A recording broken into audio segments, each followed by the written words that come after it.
Halo Rules, kembali lagi bersama kami Ruang 5 di program yang informatif, aktual, dan terpercaya. Selamat datang di Ruang Info. SDGs Desa ke-6 yang merupakan tujuan dari pembangunan berkelanjutan membahas tentang desa layak air dan sanitasi. Air bersih dan sanitasi yang layak adalah kebutuhan dasar manusia. Pemenuhan air bersih dan sanitasi yang layak masih menjadi problem di seluruh dunia. Oleh karena itu, pemenuhan atas air bersih, air minum, dan sanitasi yang layak menjadi tujuan pembangunan berkelanjutan. Tim kami menyambangi salah satu desa di Kabupaten Bogor, yaitu Desa Pasir Jambu. Lalu, bagaimana kondisi air bersih dan sanitasi di sana? Berikutnya laporan reporter kami dari lapangan. Terima kasih Putri atas kesempatannya. Kembali lagi bersama saya Nabila Ayu. Di sini saya sedang berada di depan kantor kepala Desa Pasir Jambu. Dan pada kesempatan kali ini saya akan mewawancarai mengenai SDGs 6 yaitu sanitasi dan air bersih.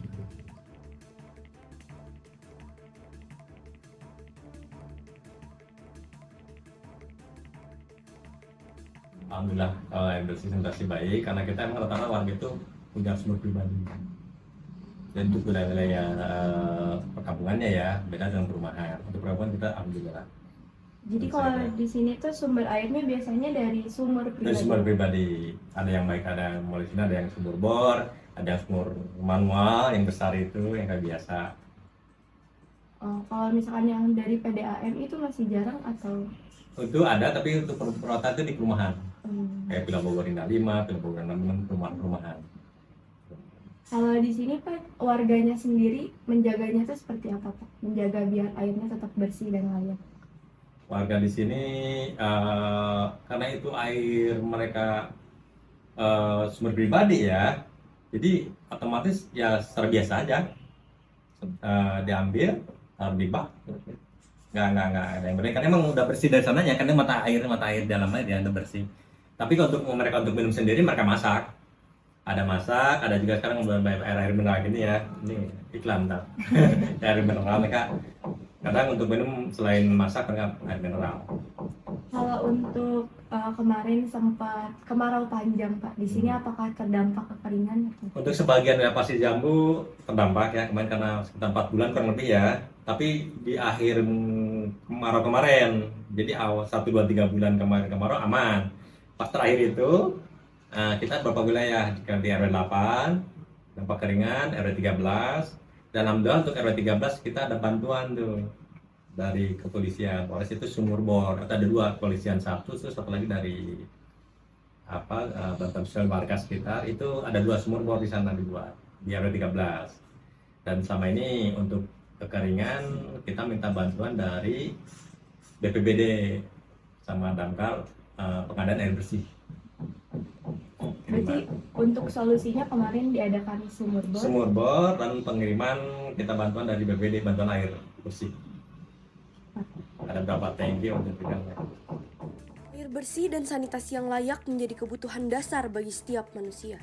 Tidak dapat dipungkiri bahwa keberadaan air sangat penting dalam menunjang aktivitas manusia sehari-hari. Namun tidak setiap orang, khususnya di Indonesia, mendapatkan air bersih dan sanitasi yang baik. Kemarau yang panjang menjadi penyumbang kasus kurangnya air bersih di kalangan masyarakat. Kalau untuk sanitasi hampir 80% untuk sanitasi ini ya, sanitasi septic tank kita hampir 90% kita pakai septic tank. Di sini, berarti septic tank itu salah satu contoh pengelolaan limbah untuk menjaga Kalau untuk sanitasi ya kalau untuk sanitasi kita kebanyakan warga masyarakat kita pakai airnya air resapan sumur. Termasuk kita juga akan menganggarkan dari APBN ya untuk pengadaan air bersih berupa sumur bor di setiap posyandu untuk tahun ini. Sementara kita anggarkan untuk 4 posyandu dulu. Di kita kan ada di Desa Pasir Jambu itu ada 13 posyandu, mungkin sisanya di 2024. Kalau untuk tadi sumur-sumurnya itu apakah ada pemantauan rutin atau seperti apa? untuk sumurnya. Iya. Ada pemantauan dari pihak-pihak posyandu ya, kalau misalkan ini dicek airnya, kebersihannya sama kelayakan. Kalau dari penduduknya sendiri Pak, apakah diberikan kayak pemahaman cara untuk menjaga kebersihan air? Ada dari posyandu. Kalau dari kan kemarin sempat kekeringan ya Pak. Ya. Kalau dari respon pemerintah sendiri gimana Pak terhadap isu kekeringan ini? Ya itu kita kan makanya kita langsung anggarkan untuk pengadaan sumur bor di setiap posyandu. Jadi jika masyarakat kesulitan air, insya Allah kalau sumur bor kan kita akan selalu ada airnya. Makanya masyarakat nanti bisa termasuk ya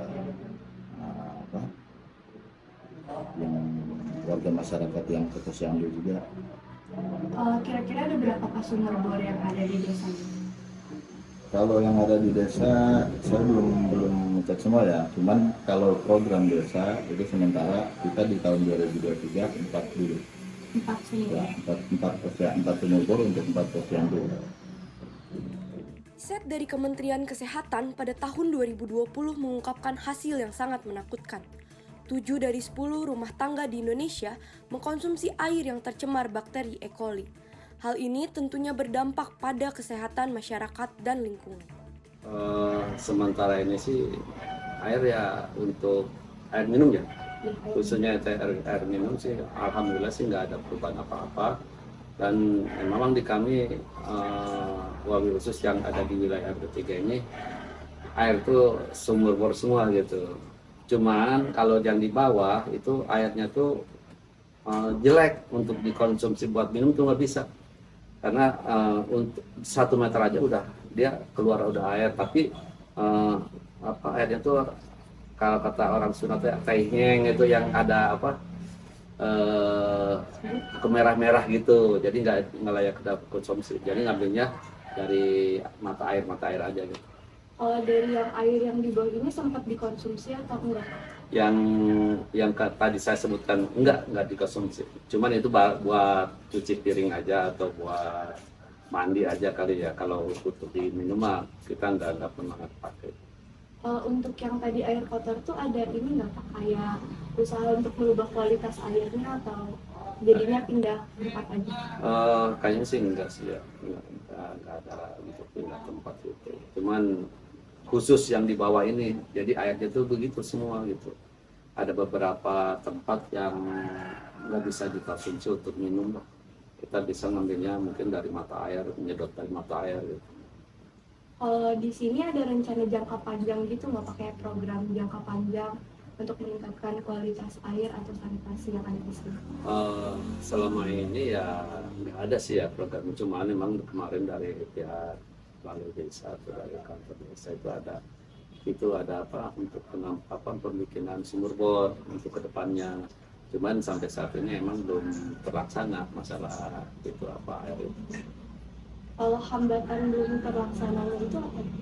Saya kurang tahu itu. Mungkin dari pihak desa itu ya. Itu kemarin tuh mungkin kan ketika kita rapat nggak mungkin langsung dilaksanakan, karena mungkin ada pertimbangan yang lain dulu ya. Misalnya itu pun nggak semuanya di wilayah desa Pasir Jambu terpenuhi. Cuman beberapa titik, kalau nggak salah 4 titik dari satu desa tuh untuk sumur bor itu. Nggak semuanya. Kalau dari warga-warga sekitar sini gimana Pak tanggapannya?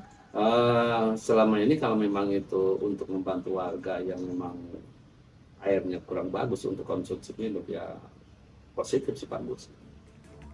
Pemerintah sendiri sudah membuat aturan tentang air minum yang layak dan aman untuk dikonsumsi. Seperti yang tercantum dalam Permenkes nomor 492 tahun 2010 yang mengatur prasyarat dan parameter kualitas air minum, mulai dari kandungan bakteri dalam air hingga kimia anorganik, serta parameter yang tidak langsung berhubungan dengan kesehatan seperti kondisi fisik air.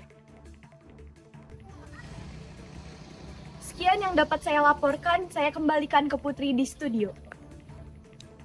Demikian laporan dari reporter kami mengenai kondisi air bersih dan sanitasi di Desa Pasir Jambu, Kecamatan Sukaraja, Kabupaten Bogor. Tercapainya tujuan SDGs ini dapat diukur dari beberapa hal, seperti salah satunya akses rumah tangga terhadap air bersih dan sanitasi mencapai 100% pada 2030. Sekian informasi yang dapat kami sampaikan pada kesempatan kali ini. Sampai jumpa kembali dan terima kasih.